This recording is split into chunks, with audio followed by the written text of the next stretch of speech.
রহিম আজকে উপস্থিত আছেন জিয়া সাংস্কৃতিক সংগঠন জিসাস 12টা উপজেলা শাখার রিপন মিয়া।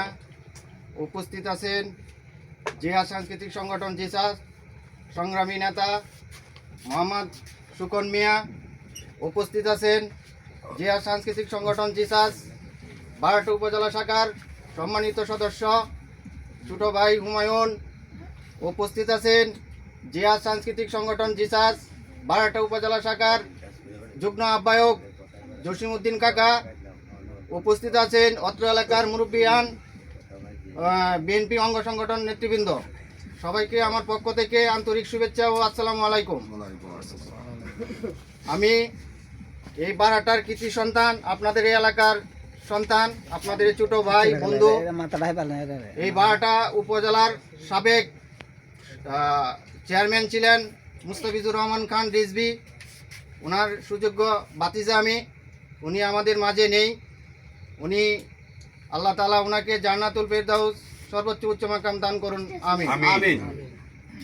আমি আপনাদের কাছে আসছি, আমার কথাগুলি যদি ভুল হয় আল্লাহর হস্তে ক্ষমা করবেন। আমি আসছি নবীনী অধ্যাপক আনোয়ারুল হক ভাই দানেশিস মার্কা নিয়ে। উনি যোগ্য এবং সৎ, উনি রাজনীতি ছেড়ে দিয়ে এই ডাক্তারি ছেড়ে দিয়ে রাজনীতিতে এসেছেন।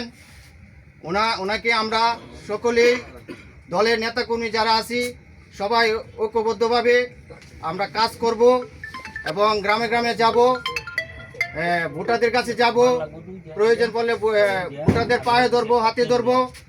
তবু আমরা এই কাজতলা 3 নং ওয়ার্ড বিপুল ভোটে যেন আনোয়ার ভাইকে জয়যুক্ত করতে পারি, সেই প্রত্যাশা রেখে আনোয়ার ভাই যেহেতু যদি আল্লাহর রহমতে এমপি হয় তাহলে আমরা যে কোনো আপদে বিপদে ওনার কাছে গেলে আমরা হেল্প সহযোগিতা পাবো। আমরা বিএনপির চেয়ারম্যান তারেক রহমানের জন্য দোয়া চাই এবং এই দানের শীষে ভোট চাই, দানের শীষে ভোট চাই এবং সেই প্রত্যাশা রেখে আমি আমার বক্তব্য সংক্ষিপ্তভাবে রাখছি। এবং বাংলাদেশ জাতীয়তাবাদী দল জিন্দাবাদ, শহীদ জিয়া অমর হোক, খালেদা জিয়া অমর হোক, তারেক রহমান জিন্দাবাদ, তারেক রহমান জিন্দাবাদ। আসসালামু আলাইকুম।